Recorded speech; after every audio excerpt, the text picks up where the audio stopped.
Yehoshua is the mafteach, the key to the life of the nation in the land of Israel. And finish, but it has to be a fact. Chapter 24, Kavdaled, is the finale of Yehoshua. It's a second kinus, assembly, that appears back to back, chapter after chapter. And Yehoshua, after 7 years of warring, leading the Jewish people in the war against the Canaanite entities, and 7 years of apportioning the land amongst the 12 tribes, he decides to bring, at the end of his days, the nation to the holy city of Shechem. This way or that way? This way. This way, north, right? About 50, 60 kilometers at least from here. The city of Shechem, the heart of the Shomron. And there he makes a great assembly, and he tries to arouse, to stimulate the nation of Israel before his passing away, that you, the nation, has to receive the Torah from your point of view, from your side, from your choice. And therefore he makes their choice more atzum, more terrific and great, by his wonderful speech, where the nation basically comes out and says, yeah, we want it. We want the Torah. We want the divine way of life. And then Yehoshua says, in the last few psukim, I'm reading from Pasuk 23, Kaf Gimel, V'ata in now, hasiru et Elohei nechar shebikir bechem. What kind of Elohei nechar do they have? Devised here. And it says, Vayasem lachok u'mushpat b'Shechem. He's established a chok u'mishpat. What chok, what mishpat is he referring to? What statute or law? And this apparently is written down in verse 26. Vayichtov Yehoshua tadvarim eli, writes it down. Sefer Torat Elokim. What does that mean? Well, is it the Chumash? Is it something else? Vayikach even gdola. He establishes a memorial. Vayikimeh sham tachat ha'alah. What Allah? One of the non-fruit trees of the land of Israel is called the Elah. It's interesting, Rabbi Gon would say on trips, he was a nature expert, that we have two non-fruit trees in the land of Israel that carry God's name. The Alon and the Elah. The Alon is the oak, I think, right? The Alon is the oak tree, is it not? Yeah. And the Elah, I don't know the botanical name in English, something with pistachio in it, if I'm not mistaken. The Elah tree. It too has Aleph, Lamed, God's name in it. Meaning, anything and everything that's part of the land of Israel is related to the divine. Asher b'mikdash Hashem, there's a mikdash there in Shechem. What's going on here? It's very unclear. As you see the psukim in front of you, I hope. Pasuk Kav Zayin 27. Vayomer Yehoshua el kol ha'am, hinei ha'even hazot, this stone, tia banu le'edah, will be testimony. Is it? Okay, so I don't understand why it's called that, but ask botanic experts. Ki shama et kol imrei Hashem asher divrei imanu vaytavachem le'edah pen telcha chashum be'elokechem. This stone is going to be the memorial, the establishment that we made in agreement. He sends them home. Et ta'am ish lenachleto. Everyone goes to their tribal area, each of the 12 tribes. And now the finale. Vayi achrei advarim ha'ela. After this great event in Shechem, a national assembly. Vayamot Yehoshua ben Nun eved Adonai ben me'ah va'eser shanim. Must be some importance that we have to tell that his years, his longevity was 110 years. We'll mention that in a moment. Pasuk Lamed, where is he buried? Vayikberu oto b'gvul nachalato. He's buried not by more, not less, in his inheritance area. Remind me, Yehoshua from the tribe of Ephraim. Where? Betimnat Serach. Asher behar Ephraim mitzvon lahar Gaash. Har Gaash? Volcanic mountain? I've traveled on the Take Me Home on the Shomron Road to the place where I belong. It's not West Virginia, but it's Eretz Yisrael. That's a famous song written by, sung by one of our friends, a former student, Machon Meir, just forgot his name, and living in Elon Moreh. But what's going on Har Gaash? Yours truly has traveled on the Shomron Road. And there is, on the road, the Ariel Road, number 5 road that goes east-west, west-east. And when you arrive to the Shomron city called Ariel, named after Ariel Sharon, if I'm not mistaken, when you go on that road towards the Tapuach Junction, you pass Mamash village on the northern side of the road that's named Timnat Serach. And yes, there we know that is the burial site of our great leader, Yehoshua ben Nun. So he's buried in the Shomron, in the Ephraim area, due north of the city of Ariel. And when he has a yortzeit, when his, apparently we know according to our oral Torah when his day of passing is, and they make an entire ceremony, go in there, the army protects the people visiting there, and so on and so forth. But we have to find out what's his harga'ash about. The other last psukim, Vayavod Yisrael et Hashem. We're told, after the passing away of Yehoshua, the nation as a whole is serving God, but it says, Kol Yemei Yehoshua. When else? V'chol Yemei Askenim. Also the elders. The next period of time is going to be called the Skenim. Moshe kibel Torah misinai umsara. V'Yehoshua. Yehoshua too? Elders. Here it is. The Skenim, mentioned in Pirkei Avot, chapter 1, Mishnah 1. The elders. That'll be the period of the next Sefer in the Tanakh called Shoftim, for the next few hundred years. So they are serving God. Asher harichu yamim acharei Yehoshua. They had longevity after Yehoshua. Asher yedu et kol ma'aseh Hashem. They knew all the great events that happened, that God did. Asher asa Yisrael. We'll see that it says harichu yamim. I would have thought it should have said harichu shanim, but it says harichu yamim. Well, we know that sometimes days means years. It could mean, like it says in Vayikra 25, but here Rashi brings a midrash, Yamim herichu, Shanim lo herichu, Shane and Shu. There's something negative here, that they didn't have too much longevity. There's a punishment involved. This, the mountain, the volcanic mountain Hargash, deserves an explanation. Pasuk Lamed Bet, the last two psukim, 32, Vet atzmot Yosef. Asher helu v'nei Yisrael mi Mitzrayim. Wow, that's a long trip. From Mitzrayim, in Mitzrayim, for the course of maybe a few hundred years now, have passed 14 years in Eretz Yisrael. He's brought to burial, Kavru b'Shchem. Why Shchem? B'chelkat hasadeh. That's the property, the field. Asher kana Yaakov. Yaakov purchased this. Where's the deed? That's right. The deed is in the Torah, not less. We have proof of it. 3,500 years written this book. It's a bestseller, right? And we have the deed. Yaakov purchased it. We have the purchase price. Let's see. Made b'nei chamor avishchem. He bought it from that family. B'me'ah kesita. Not shekels. We're going to indulge in a moment. Just be patient. We're going to make brachot, everyone together. That's the rules that we have usually at a siyum. Okay? I appreciate your discipline. So the me'ah ksita, the 100 coins called the ksita, the currency. Vayu levnei Yosef and nachala. Now Bnei Yosef has their nachala. Ve'elazar ben Aaron, he was the high priest. Elazar, the son of Aaron, mate, he passes away. Vayikbiroto begiv'at Pinchas beno asher nitan lo b'har Ephraim. Some say that's mamash next to the Yishuv Itamar. Itamar. You didn't take me, I hear. Yeah.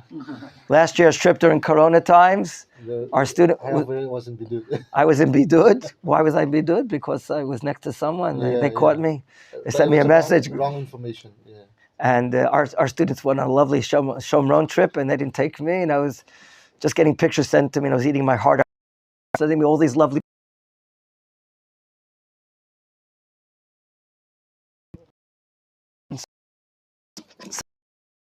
you, dear Rabbi Kashtiel, great. But Chazal say their years were not long. Why? 2 points that are very piercing, that are very stern and strict, that Chazal say. Number one, they did not give Yehoshua ben Nun a proper eulogy. After his passing away, at his funeral, language of Chazal, hitatzlu behesped. They were lax They were lazy. in their eulogy. The result was Har Ga'ash, a volcanic eruption. The fact, Lo hirichu yamim, that they didn't have longevity, we have to discuss here. This matter, that they didn't eulogize Yehoshua ben Nun in a proper way, why? For what? Wasn't he a fighter? Didn't he lead the nation to capture the land of Israel? Didn't he do it with honesty?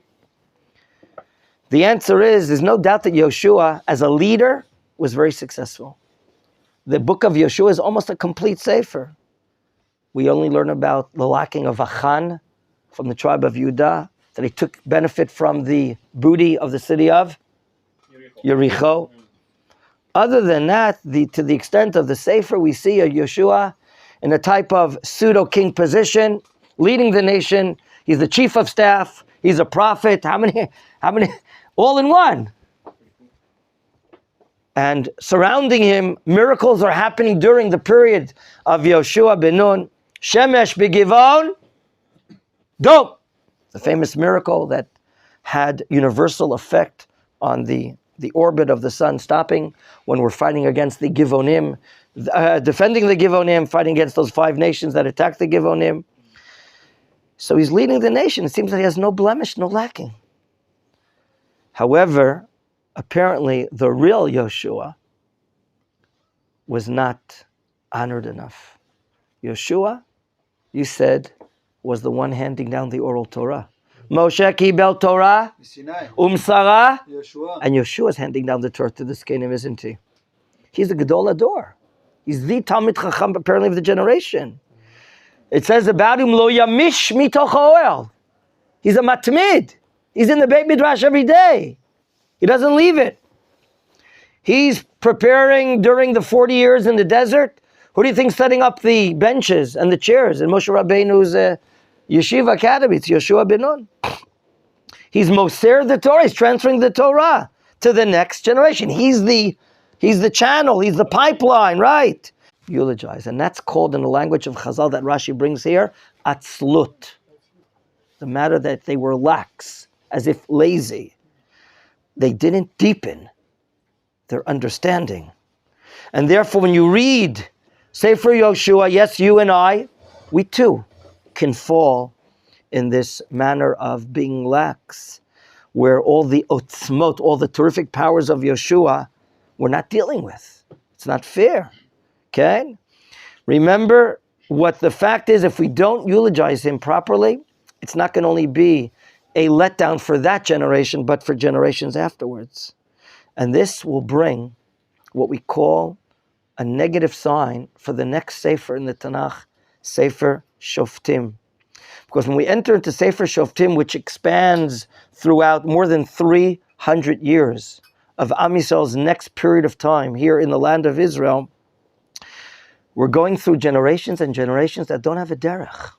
They don't really have a set way of life. There's no leadership really in Sefer Shoftim. There's not even the appearance of prophets, as if we're losing ourselves. No prophets appear, as if. And therefore, here, in the fact when they're eulogizing, they're giving a hesped to Yehoshua, they're mentioning only what they see on the outside.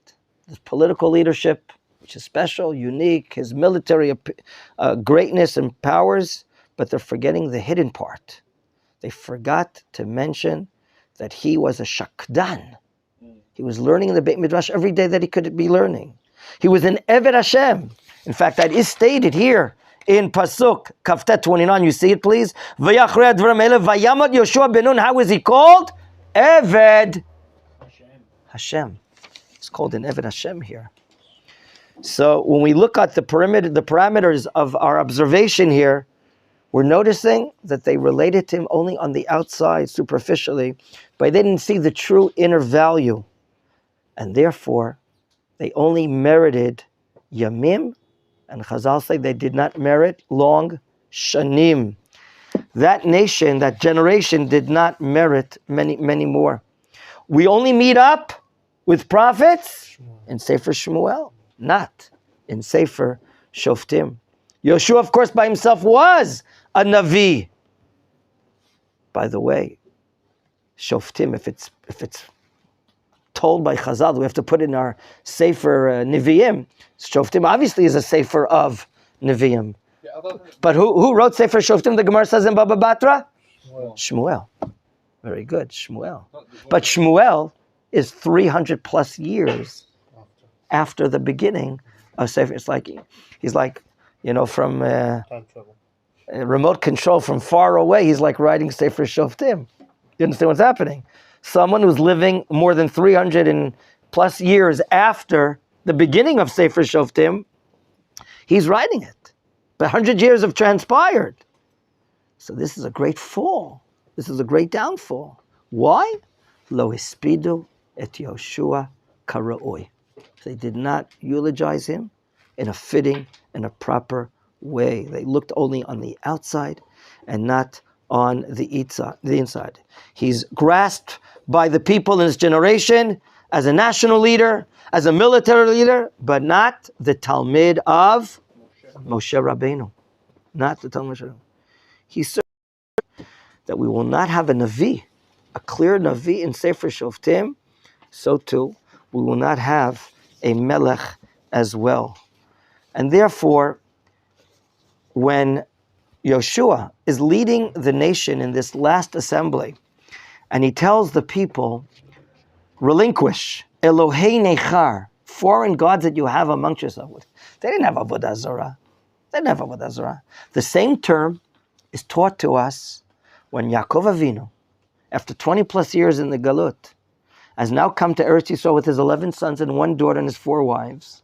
And he too goes to Shechem, just like Avram Avinu, Masei Avot, Siman Lebanim.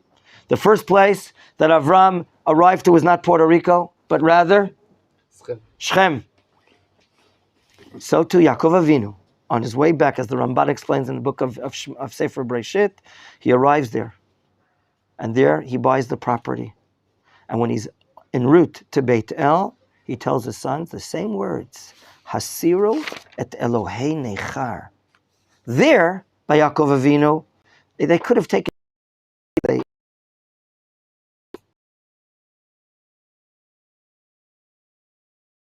the things that are not related to the monotheistic belief that the Jewish.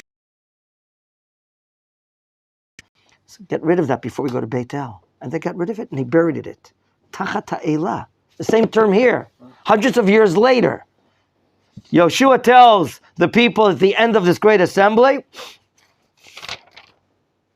Let's just read it and find it again. Yes, in verse 23, Hasiru, almost the same words verbatim, et Elohei nechar shebrekhem. What? The Jewish people now? And the time that he's passing away, Yehoshua, they have Elohei nechar. It can't be that they have items that are related to idolatry. So therefore, the Malbim says here, machshavot. When you're living in the land of Israel, and you're dealing with Gentiles, idolaters, you're fighting war. We are the end result of this influence from these Gentiles. And this can have an effect on our mindset, on our thoughts, on our hearts.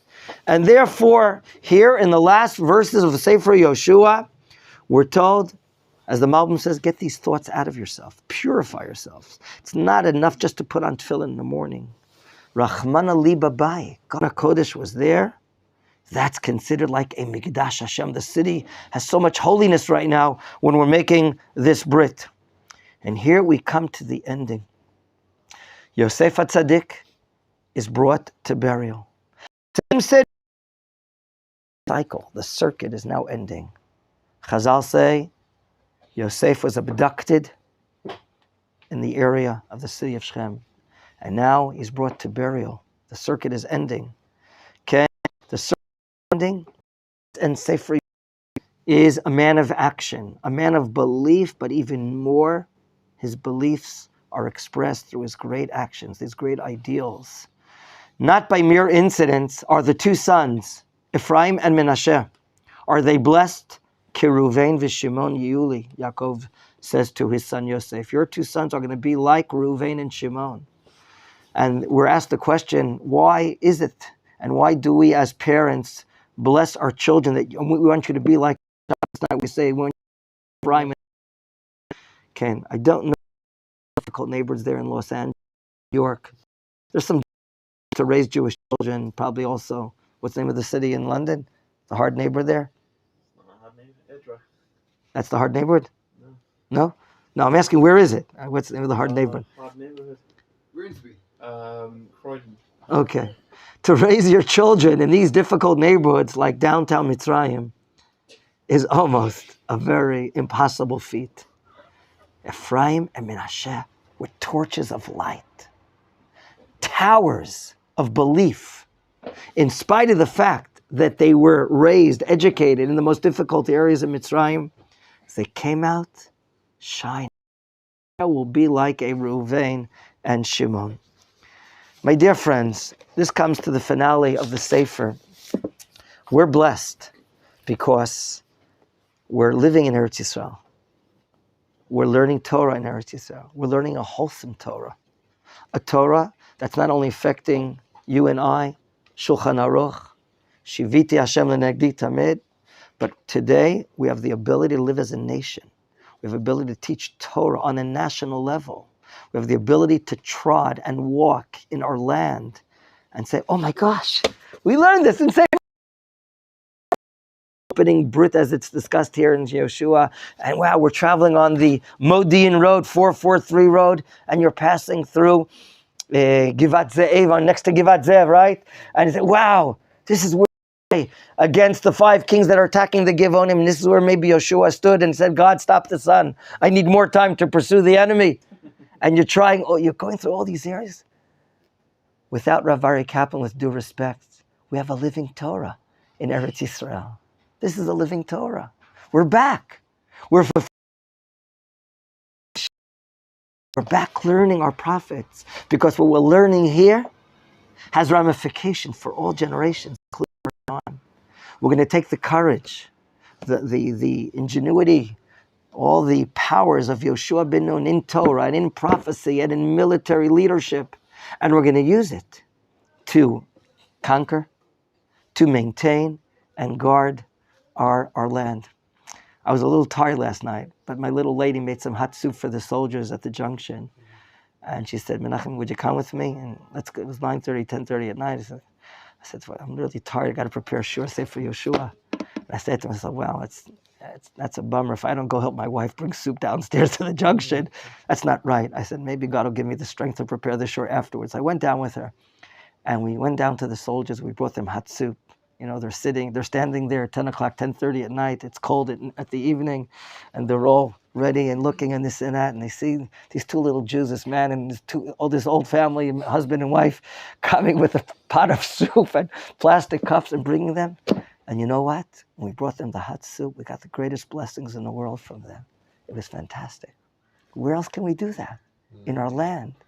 To meet up with our brothers that are protecting us.